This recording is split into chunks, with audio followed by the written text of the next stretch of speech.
Welcome back to KPsKINGDOM, cooking with KP, and today we're going something really special. We've got Anzac Day coming up, and I'm going to create a dish that would have been pretty much available to Australian soldiers back then. I've been working with the Australian War Memorial and other people to try and make sure this thing's authentic. You're going to need all of these ingredients right here, okay? And look, let's just get on with it. We're going to be using some rations. Alright, I've got a saucepan and I'm going to be adding in a little bit of butter concentrate. Butter concentrate is butter where the water and fats have been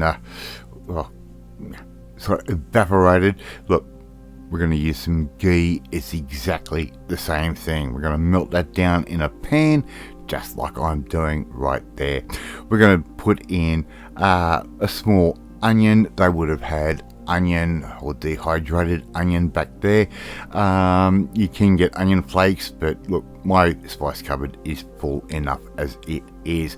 So we're just going to use an onion and start sweating that down, right? Pretty simple. Now I'm going to add in a sweet potato. People say, yeah, where do you get sweet potato in World War II in the middle of the jungle? Well, as the locals called it, it was ka'u, and as the Japanese would have called it, it was sima imo, sweet potato. The Japanese would grow the sweet potato in their camps, and as the camps got taken over, the locals would grab these little potatoes and sell them off to the Australian troops that were fighting. We're going to add in just a touch of water after we've given that all a little bit of a stir in that ghee or that butter concentrate, and we're just going to start getting a little bit of colour on there. We had salt back in those days, believe it or not, and we also had ground black pepper.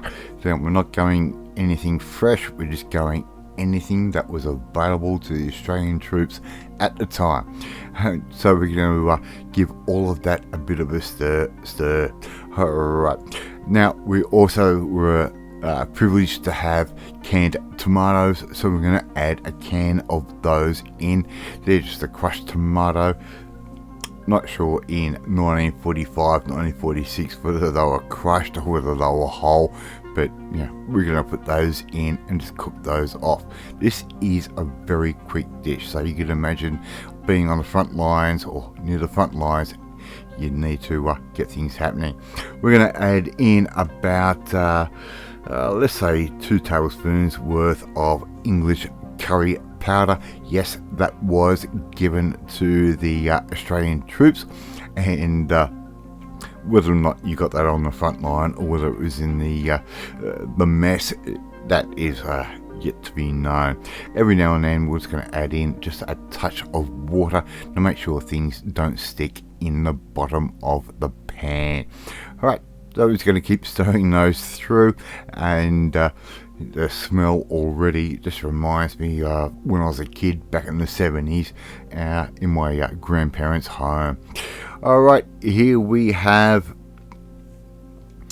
about 420 grams worth of tinned corned beef, back then known as bully beef. It was just preserved beef that had been cooked down with all the tallow and a little bit of salt and everything else just to keep it preserved in a can, a little bit like spam but in an English style, and it was beef, not pork.